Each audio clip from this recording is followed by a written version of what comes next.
Welcome to Faith for Healing, a space where God lives, where we explore how faith can transform your daily life. I'm so glad you're here. Faith for healing, make you stand tall. Faith for healing, conquer it all. We move together, we know go fall. Divine mercy will answer your call. Faith for healing, faith for healing. We know go fall. There is, there's perhaps no heavier or just more exhausting word in the English language than the word wait. Yeah. Wow. That is so true. Especially when you are waiting for a physical or an emotional breakthrough in your health. It can really feel like you're just suspended in midair, right? Like you're just hoping gravity doesn't give out. Oh, absolutely. Like you're just stuck. Right, stuck. But what if the period between your prayer and your breakthrough wasn't a delay, but actually an active construction zone? That is such a powerful thought. It really is. So today, we are doing a deep dive into a really transformative 7-day sequence of daily devotionals. And this sequence is entirely centered on the theme of active patience. We're going to look at expectant waiting, staying on the bridge of patience, silencing calendar anxiety, praising in the dark, and finally just resting. Which is a lot to cover, but it is such a radical shift in perspective. And to you listening, wherever you find yourself on your healing journey today, whether you feel really strong right now or just completely depleted, this deep dive is a safe, faith-filled sanctuary for you. We're going to walk through this together. Okay, let's unpack this because the fundamental premise here, this idea of active patience, it completely reframes how we view waiting. We are so conditioned to view waiting as a sign of absence, right? Yes, or like a failure. Exactly, a failure. Like if we're waiting for healing, our default assumption is just that God hasn't shown up yet. Or, I don't know, the treatment isn't working and we're just stuck in this void. To redefine that, the text takes us straight to Hebrews chapter 10, verse 36. Right, the need for patience. Yeah. For ye have need of patience, that after ye have done the will of God, you might receive the promise. The devotional draws this really sharp line between waiting in anxiety and waiting in expectancy. It's arguing that waiting is actually preparation. And that distinction between anxiety and expectancy, that is where the real work begins. What's fascinating here is how the source maps this out. Because anxiety is inherently, it's a posture of defense, Bracing yourself. Exactly. When you're anxious, you are bracing for impact. Expectancy, on the other hand, is a posture of reception. You're actually positioning yourself for a harvest. Right. Which makes me think about the environments we wait in. Because waiting for your healing, it really shouldn't feel like sitting in a sterile doctor's waiting room. Oh, wow. Yeah, that's a great point. You know what I mean? Like nervously tapping your foot, staring at those awful fluorescent lights, just dreading the moment the door opens. It's more like, it's like being a gardener waiting for a seed to sprout.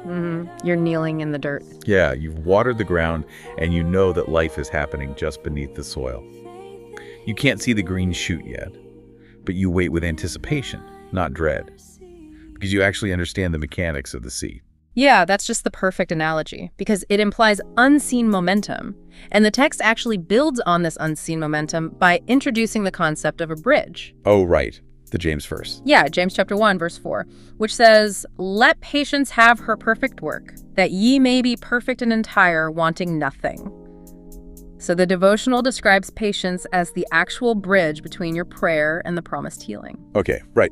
But practically speaking, if I'm in real physical pain, a bridge doesn't sound very comforting. No, it sounds like work. It sounds like a really long, agonizing walk.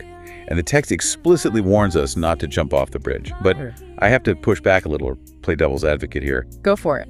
If the bridge hurts, why wouldn't I try to find a shortcut? Or just, give up and jump off?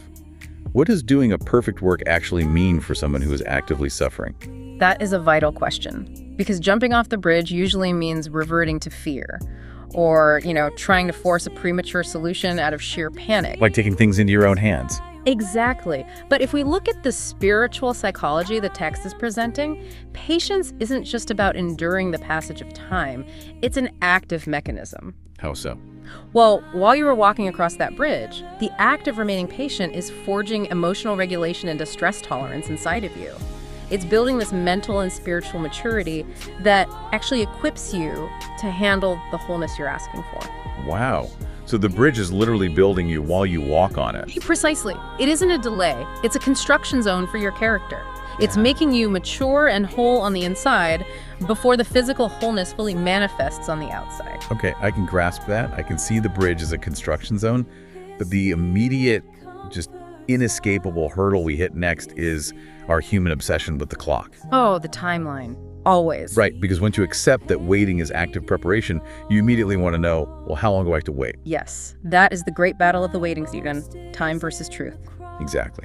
And the devotional introduces a clash here using Numbers chapter 23, verse 19. God is not a man that he should lie. The core argument is about the integrity of the promise maker. Which is such a comforting anchor. It really is. If a promise of healing has been made, the ticking of the clock does not dilute the truth of that promise. Truth exists independently of the timeline. Yes, the integrity of God does not have an expiration date. But we live our entire lives governed by clocks, right? Yeah. The text addresses this head-on with this concept of calendar anxiety. And honestly, this is where the material gets incredibly confronting for me. For all of us, I think. Because we track our healing the way we track a delayed online package. That is so true. We're just constantly refreshing the page. Yes. We're staring at the calendar, analyzing every new twinge of pain, getting completely stressed out because the status still says in transit. But giving the clock to God means realizing we aren't on the world's timeline anymore. And that calendar anxiety is doing profound damage. If we connect this to the bigger picture, like the actual biological reality of what the devotional is talking about, obsessing over the calendar isn't just destructive to your faith. It is literally destructive to your cellular biology. Wait, break that down for me. How does looking at a calendar actually affect my biology? Well, when you're constantly asking how long and living in the state of calendar anxiety, your brain perceives that unresolved timeline as a literal threat. Like physical danger. Exactly. That triggers your amygdala, which keeps your body locked in a sympathetic nervous system state. That's your classic fight or flight mode. So your body literally thinks it's being chased by a bear just because you're stressed about how long a symptom is lasting. Yes, exactly. And when you are in fight or flight, your body is flooding your system with cortisol, adrenaline, all these inflammatory markers. Oh, wow. Your immune system is actually suppressed because all your energy is being diverted to survive this perceived immediate threat. Your body cannot heal effectively when it is at war with the clock. That makes so much sense. But the devotional counters this beautifully with Psalm 31, verse 15. My times are in thy hand. Meaning you just hand over the timeline completely. Yes, because when you make the conscious spiritual decision to trust God's timing and, refuse to be bullied by the calendar, you aren't just making a nice theological statement. You are physically relaxing your nervous system. Shifting out of fight or flight. Exactly. You shift from the sympathetic state to the parasympathetic state. The rest and digest mode, or in this context, the rest and heal mode. So relinquishing calendar anxiety actually removes a biological roadblock. It removes the resistance of panic, you stop flooding your body with stress hormones, and that allows the spiritual reality of God's promise to manifest in a physiological environment that is at peace, rather than a body that is actively fighting itself. That is just fascinating. The biology is literally following the theology. It really is. But let's push this further. Because if we aren't staring at the clock and we aren't obsessively tracking the package, what should we actively be doing with our minds? Right, because we have to do something. Exactly. And the devotional gives us two clear directives for this. Preparing the vessel and praising before the harvest. Yeah. Praising in the dark. Let's look at the first one, preparing the miracle vessel. Right. So the text points to 2 Timothy chapter 2, verse 21. It talks about purging ourselves to be a vessel of honor, fit for the master's use. Which is beautiful imagery. It is. But vessel of honor can sound a bit like, medieval church jargon. Let's ground that. What does that actually mean in everyday terms for someone sitting on their couch dealing with a chronic illness? In practical terms, preparing a vessel means intentionally designing your internal environment to be capable of sustaining the miracle you're asking for. Okay. Think of it like preparing a guest room for a highly anticipated guest. If your mental environment is just cluttered with doubt, cynicism, worst case scenario, obsessing, it's a hostile environment for faith. Right. Purging the vessel means actively recognizing those thought patterns and clearing them out. Now, here's where it gets really interesting, but also, honestly, where I struggle a bit. Okay, what part? The text says part of purging that doubt is to act as if the healing is already visible. Now, Logically, I understand creating a positive mental environment, but practically, how do you do that when your physical symptoms are screaming for attention? Yeah, it's tough. Like when your back is in agonizing pain or your lab results are terrifying, how do you just act healed without feeling totally delusional? It is arguably the most difficult aspect of the healing journey. This raises an important question, right? How do you align your actions with a reality you cannot yet see? Exactly. The devotional doesn't suggest you live in denial of the pain. Rather, it introduces a specific mechanism for overriding the brain's fixation on it. It calls this the pre-victory shout, or seed time praising in the dark. Seed time praising. This is referencing Psalm 126, verse 6, right? Yes. He that goeth forth and weepeth, bearing precious seed, shall doubtless come again with rejoicing, bringing his sheaves with him. So praising before the harvest. Right. How do you praise in the dark? You are not waiting for the fruit to be visible on the branch to acknowledge that the tree is alive. You shout for the seed that is currently working underground. Going back to our gardener analogy. Exactly. But let's look at the cognitive mechanics of this, because praising in the dark is framed as the ultimate broom that sweeps doubt out of the vessel. Sweeping out the guest room. Yes. When the symptoms are screaming, you don't try to outlogic them. You can't outthink pain. Instead, you use praise. From a psychological standpoint, praising before the victory engages your brain's reticular activating system, or the RAS. Oh, the RAS, that's the filter in your brain that determines what information gets noticed, right? Precisely. If you focus only on the pain, your RAS filters your reality to show you more proof of disease, more reasons to panic. But when you actively praise God for the healing before you see it, you force your brain to scan your environment and your body for proof of life. Wow. You are mechanically overriding the brain's default bias toward fear. So it's not just like positive thinking or toxic positivity. It's like installing new software that runs in the background. You don't necessarily see the code working on your screen, but it's actively keeping your system from crashing. That's a brilliant way to phrase it. Your praise isn't fake. It's highly targeted at the unseen the integrity of the promise maker rather than the seen reality of the temporary symptom. You're starving the doubt. Yes, starving it of the oxygen it needs to survive by filling the room with gratitude. Okay, so we've walked across the bridge of patience. We've silenced the biological panic of calendar anxiety.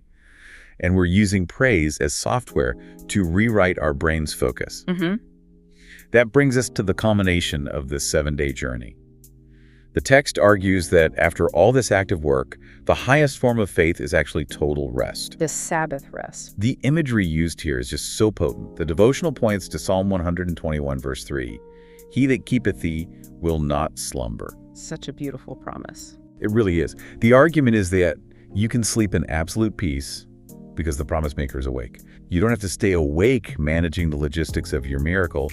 God is working the night shift. What a profound release of control. Yeah, just surrendering the how and completely resting in the who. But I want to explore the resistance we have to this, because for someone carrying a really heavy physical burden, resting often feels irresponsible. Oh, definitely. We feel lazy. Right. We feel like we need to be endlessly researching treatments, analyzing diets, or just worrying about tomorrow to prove we care about getting better. And that is the illusion of control. We confuse anxiety with productivity. Wow. Say that again. We confuse anxiety with productivity. Yes. But the devotional makes it clear Sabbath rest isn't just taking a day off, and it certainly isn't giving up. In this context, rest is a profound, active spiritual weapon. So what does this all mean for the listener right now who might be lying in bed or sitting in their living room just trying to figure out how to navigate today? It means that when you choose to truly rest, when you lay your head on the pillow and intentionally let go of the need to figure out the medical logistics, the timeline, or the mechanics of your healing, you are making a powerful declaration. A declaration to your body. Yes, physically signaling to your own nervous system that the threat is handled. And spiritually, you are declaring to the enemy that you trust the promise maker completely. You're saying, the battle belongs to the Lord, and he does not sleep. Therefore, I can. He is on the night shift. I have permission to sleep. That is the takeaway I want you, the listener, to let wash over you today. You have permission to sleep. You have permission to take your hands off the steering wheel.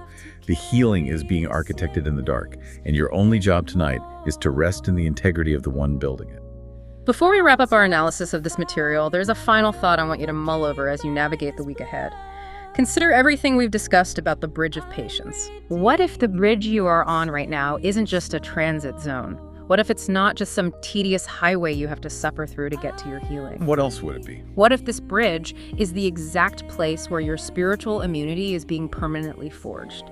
You aren't just surviving a wait, you are being equipped for a lifetime of wholeness. The distress tolerance, the nervous system regulation, the deep, unbreakable relationship with the healer that you are developing right now, that strength will sustain you for decades to come. Wow. You are building muscle you didn't even know you were going to need.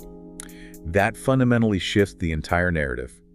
It means not a single day of this waiting is wasted. Every moment of active patience is compounding interest for your future. Not one moment is lost. It is all preparation. To close out our week together, we want to pray over you using the daily prayers from this week. Lord, teach me the rhythm of rest and expectancy. My restoration is coming. Father, I allow patience to finish its work in me. I am becoming mature and whole. Lord, I stand on your integrity. Your word is my final reality. Lord, shape my heart to be a fit vessel for the abundance you are sending. Father, I trust your timing. I refuse to be stressed by the calendar. Lord, I thank you for the healing that is manifesting right now in the dark. Lord, I surrender the how to you. I rest in the who. Amen. By his stripes we are healed. In his name. Thank you for following and sharing. We appreciate your support. God bless you. You can connect with us on YouTube, Facebook, and Instagram under Faith for Healing. Every like, it's a beautiful thing. Join the family, hit that button, let the healing flow. Faith for healing, we appreciate the love. Like, subscribe, and share the blessings from above. Yeah, hit that subscribe. We appreciate the love. Faith for healing.